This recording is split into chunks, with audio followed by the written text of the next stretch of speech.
We have this question where we have two charges, a green one and a black one, that are repelled by each other.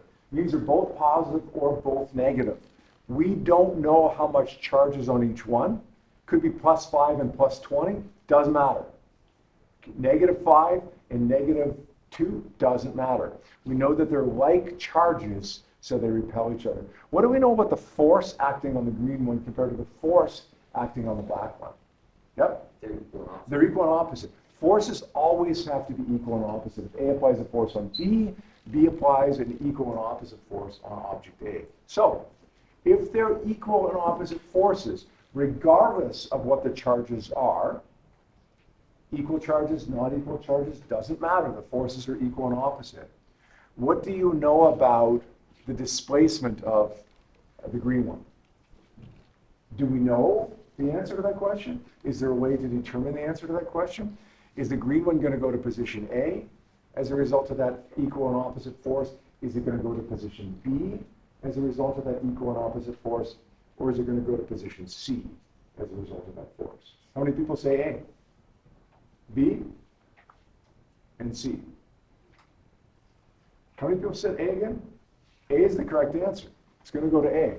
Why is it not an equal and opposite displacement? Why is the angle not 30 degrees when the force is equal and opposite on it?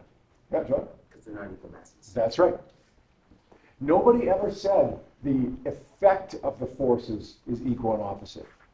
Try pushing on a Honda Civic. Maybe you get it moving, right? Pretty light, you can maybe get it moving. Try pushing on an F450 or an F350 with the same force as you pushed on that Honda Civic.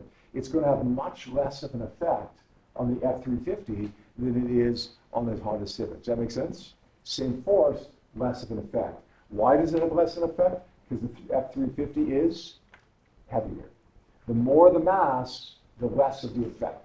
Doesn't mean there's less force, it just means the same force has less of an effect. So you would expect object A to be like the Honda Civic, same force acting on, the green one, same force acting on the green one as the black one, but less of an effect on the black one because it's heavier. The green one is the Civic, the black one is the F350.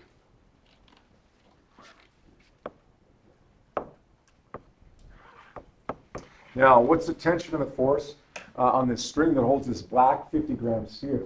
This is, like that first one was a tough question. This is this is crazy tough question. I remember seeing something like this, not exactly this question, but something similar to this on a diploma exam 20 years ago for the first time. And I remember thinking like, holy cow, I don't know how to do this. But the difference between me and some of you is that when I see a question that I don't know how to do, I'm not afraid of it. I'm confident that I'll figure it out. I will. Like I know my stuff. I'll figure it out. And you guys know your stuff too. You just have to be confident that you're going to figure it out. And it goes a long ways. Lucy, do you have an idea there? Yeah. Okay. It's a triangle with 30-degree angle, I would know it would be a downward force because it's the force of gravity. Yeah. 30 degrees here, which means that if you just use the cosine Yeah. 30 times the force of gravity, you get your energy. Good, good. Now let me just kind of re-explain that a little bit. I'll tell you what, when I saw this, I didn't know what to do. I figured it out, but I figured it out not because I knew where I was going with it. I figured it out because I was trying stuff. That's what I do. If I don't know how to do something, I try stuff, not random stuff, like stuff that's valid. But I remember looking at this thinking, okay, force, KQ1, Q2 over R squared, that's not helpful. I don't know what Q is, and I don't know what the distance is. I just started doing things. And then at one point, I'm like, well, I don't know, there's a force of gravity acting down on this 50-gram mass. Okay, that force of gravity is 0.050 kilograms times 9.81. What is that? 0.4905 newtons.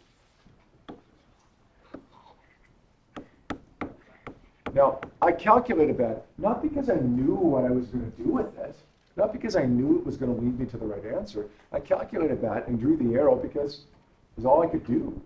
It was all I could think of. And I'm like, well, there's got to be another force acting here too.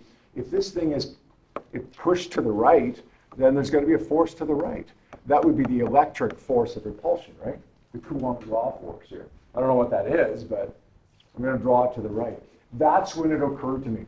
That's when the light bulb turned on in my brain here. Okay, I got a force to the right, I got a force down. I also have a force of tension in the string. This is what I'm trying to find right here. If this thing is at rest, it's in a state of, starts with an E. It's in a state of equilibrium. It's in a state of equilibrium. If it's in a state of equilibrium, then all the forces that are acting must, starts with a B, balance. All of the forces must balance.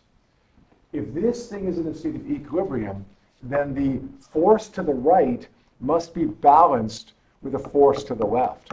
Well, that force to the left is the X component of that string tension. And the force downward has to balance a force upward. That force upward is the Y component of the tension. I don't know what Fx is, but I know what Fy is. It's 0.4905 newtons. So I don't know tension, but I know the Y component of tension, because it's got to be the same as gravity. Otherwise, this charge would be moving. Well, now I'm going to say cosine 30 degrees is equal to the adjacent side of that triangle, which is the Y component of tension, 0.4905 newtons, divided by Ft. And that's what I'm looking for, Ft. So I'm going to say Ft is equal to 0.4905 newtons divided by cosine 30. And I believe that works out to be, is it 0.57?